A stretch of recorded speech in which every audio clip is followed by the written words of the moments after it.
Hello viewers, welcome to my channel. Today நம்ம கருப்பு உளுந்து இட்லி பொடி எப்படி செய்யலான்னு பார்க்கலாம். தேவையான பொருட்கள்: ஒரு கை கருப்பு உளுந்து, 10 பூண்டு பற்கள், அரை ஸ்பூன் மிளகு, 4-5 காய்ந்த மிளகாய், 2 கை கருவேப்பிலை.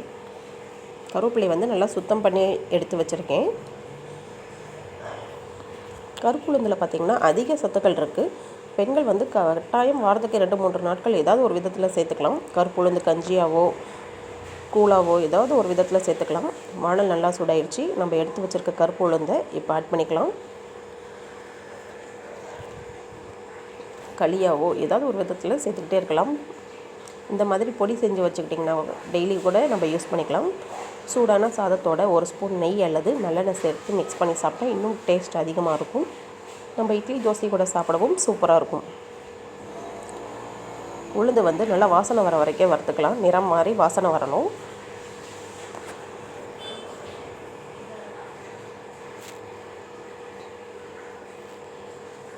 நம்ம எப்பொழுதுமே வறுக்கிற பொருளாக இருந்தால் மிதமான சூட்டில் வச்சு தான் வறுக்கணும். ரொம்ப ஹை ஸ்பீடில் வைக்கக்கூடாது.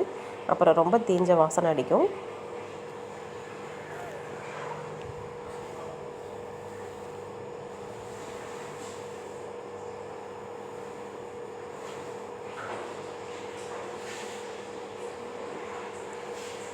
இப்போது பூண்டு பற்கள் சேர்த்துக்கலாம்.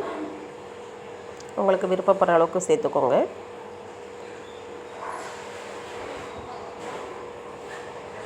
இதில் சேர்த்துருக்கக்கூடிய பொருட்கள் எல்லாமே பார்த்திங்கன்னா நல்ல சத்துள்ளது தான். உங்களுக்கு பார்க்கும்போதே தெரியும். மிளகு, பூண்டு, உளுந்து, 4-5 காய்ந்த மிளகாய் சேர்த்துக்கலாம். அரை ஸ்பூன் மிளகு சேர்த்துக்கலாம். நான் ஒரே ஒரு பருப்பு மட்டும் சேர்த்து இந்த தூள் அரைக்கிறதுனால எல்லாத்தையும் ஒரே இதிலேயே வறுத்துக்கிறேன். தனித்தனியாக வறுக்கலை.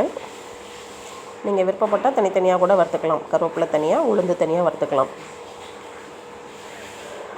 உளுந்து பாதி வறுபட்டதுமே நம்ம ஒரு பொருளாக ஆட் பண்ணிக்கிட்டே இருக்கலாம். இப்போது சுத்தம் பண்ணி வச்ச கருவேப்பிலை 2 கைப்பிடி அளவு இருக்குது. அதையும் ஆட் பண்ணிக்கலாம். கருவேப்பிலை வந்து நல்லா பொறுன்னு ஆகிற அளவுக்கு வறுக்கணும். அப்போ தான் ரொம்ப நாளைக்கு நம்ம வச்சு யூஸ் பண்ண முடியும். சீக்கிரம் கெட்டு போகாமல் இருக்கும். நம்ம சேனலில் போகிற வீடியோஸில் உங்களுக்கு பிடிச்சிருந்தா லைக் பண்ணுங்கள் ஃப்ரெண்ட்ஸ். உங்கள் ஃப்ரெண்ட்ஸுக்கும் ஷேர் பண்ணுங்கள். உங்களுக்கு ஏதாவது ரெசிபி வேணும்னா கமெண்ட் பாக்ஸில் கமெண்ட் பண்ணுங்கள் ஃப்ரெண்ட்ஸ். நம்ம சேனலில் புதுசாக பார்க்குறீங்கன்னா மறக்காமல் சப்ஸ்கிரைப் பண்ணிவிட்டு பாருங்கள். கருவேப்பிலையை நம்ம எடுத்து உடச்சி பார்த்தாலே தெரியும் நல்லா வறுபட்டிருக்கா இல்லையான்னு. இப்போ நான் கல்லுப்பு ஆட் பண்ணிக்கிட்டேன்.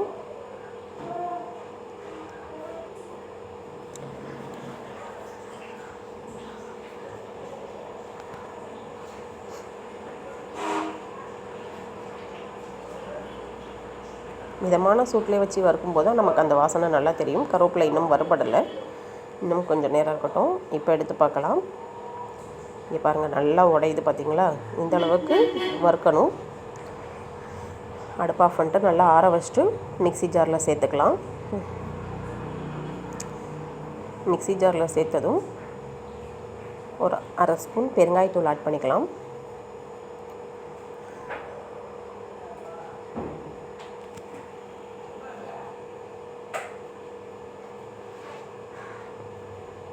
எந்த வகை தூளாக இருந்தாலும் ஒரு அரை ஸ்பூன் பெருங்காயத்தூள் சேர்த்துக்கிறது நல்லது. இந்த ரொம்ப நைஸாக அரைச்சிடக்கூடாது. கொரப்பாக தான் அரைக்கணும். பாருங்கள், உங்களுக்கு பார்க்கும்போதே தெரியும் எந்த அளவுக்கு கொரப்பாக இருக்குன்னு.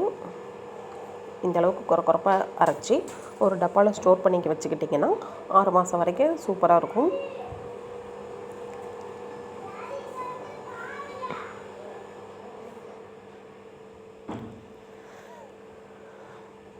பார்த்தாலே உங்களுக்கு தெரியும். இந்த அளவுக்கு அரைச்சி எடுத்து வச்சுக்கோங்க. உளுந்து வந்து அதிக சத்து கூடியது. நீங்கள் வாரத்துக்கு 2-3 நாட்கள் எடுத்துக்கோங்க. உங்களுக்கு ஏதாவது ரெசிபி வேணும்னா மறக்காமல் கமெண்ட் பண்ணுங்கள். பாய்.